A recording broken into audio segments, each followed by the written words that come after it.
তীব্র গরমে নানাভাবে অসুস্থ হচ্ছে মানুষ, এর মধ্যে মারাও গেছেন বেশ কয়েকজন। এই গরমে ভালো থাকতে করণীয় জানতে যুক্ত হচ্ছে ডাক্তার আয়েশা আক্তারের সঙ্গে। ডাক্তার আয়েশা আক্তার, আপনাকে স্বাগত জানাচ্ছি নিউজ 24-এ। এই গরমে সুস্থ থাকতে চিকিৎসকদের পরামর্শ কি?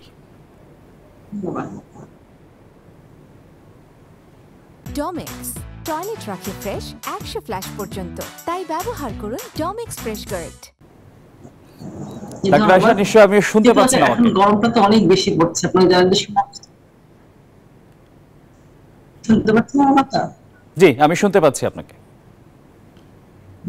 এই গরমে যেহেতু আসলে তীব্র তাপদাহ হচ্ছে বিভিন্ন জেলায়, কিন্তু জানেন সারা বাংলাদেশে, তো সেই কারণে এই গরমে আসলে যারা মানে বিশেষ প্রয়োজনে বাইরে কাজে বের হতে হচ্ছে, তো সেক্ষেত্রে যারা বের হচ্ছে তারা অবশ্যই দিনের বেলায় ছাতা অথবা মাথা টুপি এগুলো তো নিয়ে যাবে, সাথে পানি নিবে।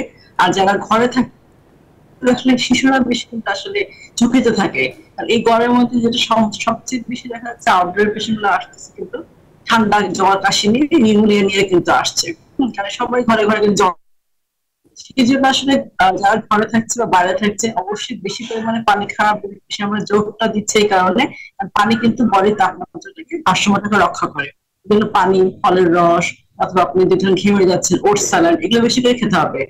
এবং যারা বাইরে এক নাগারে রোদে কাজ করছেন তাদের জন্য আমরা বলবো যে অবশ্যই বাইরে এক নাগারে রোদে কাজ করবেন না। অবশ্যই কিছুক্ষণ কাজ করার পরে আধা ঘন্টার মতো ছায়াতে একটা অবস্থান নিতেই হবে, কারণ কাছাকাছি ছায়াতে যখন অবস্থান নেবেন আপনার তখন বডিটা হিটটাকে অনেকটাই শোষণ করে নিচ্ছে। পানি খেতে হবে, এই বিষয়টা খেয়াল রাখতে হবে। এবং যত্রতত্র খোলা খাবার, বাসি খাবারটা একদমই খাওয়া যাবে না, তাতে কিন্তু ডায়রিয়া হওয়ার সম্ভাবনা আছে। হাসপাতালগুলো প্রস্তুত করা আছে কিন্তু রোগীদের সেবার জন্য। যদি কোনো সমস্যা দেখা যায়, কারণ এখন কিন্তু ডেঙ্গুরও কিন্তু সিজন, আপনি জানেন সামনের দিকে মশা মশায় আরো বাড়তে পারে, কারণ গত বছর কিন্তু অনেক বেশি ছিল। সেই কারণে ডেঙ্গুর জন্য সচেতনতা এখনই দরকার। আর যদি জ্বর হয় বা কাশি হয় অবশ্যই চিকিৎসকের পরামর্শ নেবেন, নিজের ওষুধটা খাবেন না। প্যারাসিটামল ছাড়া অন্য কোনো অ্যান্টিবায়োটিক কিন্তু নিজেরা খেতে যাবেন না, চিকিৎসকের পরামর্শ নিয়ে খাবেন।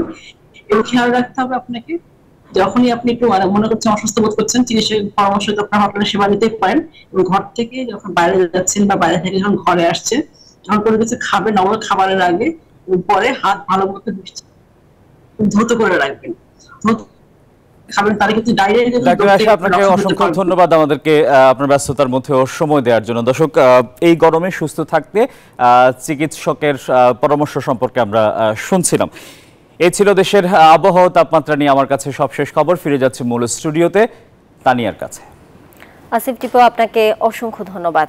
দর্শক, যেমনটা দেখছিলেন শহর জুড়ে গ্রীষ্মের খরতাপ এবং বিভিন্ন সারা দেশের তাপ প্রবাহ এবং তাপমাত্রা নিয়ে বিস্তারিত জানাতে যুক্ত ছিলেন আসিফ টিপু।